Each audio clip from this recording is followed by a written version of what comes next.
कोल्हापूरमध्ये झडपीच्या निकालानंतर वाद उफाळून आला। घरासमोर गुलाल टाकल्याच्या वादातून मारहाण करण्यात आली। चौघे जखमी झाले तर 16 हल्लेखोरांवर गुन्हा दाखल करण्यात आला। करवीर पोलीस ठाण्यामध्ये हा गुन्हा दाखल करण्यात आलेला आहे।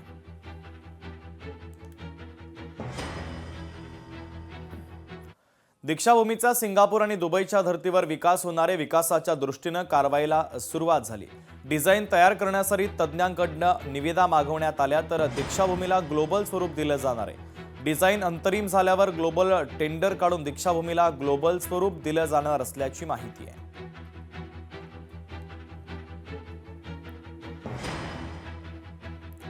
बीडमध्ये अल्पवयीन मुलीवर अत्याचार करण्यात आला। कोयत्याचा धाक दाखवत मुलीवर अत्याचाराचा धक्कादायक प्रकार घडलाय। केज पोलिसांमध्ये नराधमाच्या विरोधात गुन्हा दाखल करण्यात आला। सूरज खरात असं नराधमाचं नाव आहे। सोलापूरमधील नवविवाहितेच्या हत्या प्रकरणी थोरल्या जावेला जन्मठेपेची शिक्षा सुनावण्यात आली। बार्शी न्यायालयाने हा महत्त्वाचा निकाल दिला। माढा तालुक्यातील अंजनगाव येथील नवविवाहितेचा गळा दाबून खून करण्यात आला आणि पुरावा नष्ट करण्याच्या प्रकरणात कोर्टाने निकाल दिलेला आहे। या प्रकरणी मृत नवविवाहितेची थोरली जाव व तिला कोर्टाने जन्मठेपेची शिक्षा सुनावली। अज्ञात व्यक्तीने हत्या केल्याचा बनाव करण्यात आला होता। या प्रकरणी माढा पोलीस ठाण्यात दाखल करण्यात आलेला होता। बच्चू कडू यांनी भारतीय जनता पक्षावर जहरी टीका केली आहे। भाजप म्हणजे विषारी साप असल्याचं बच्चू कडू यांनी म्हटलं।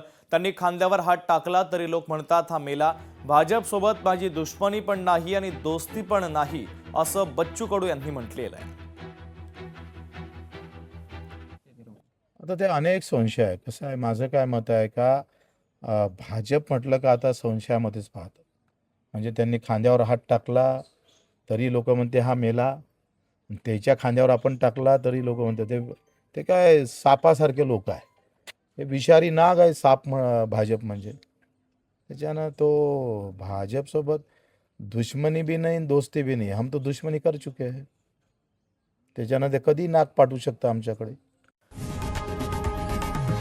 लोकशाही मराठी ऐका, पहा, जागरूक रहा।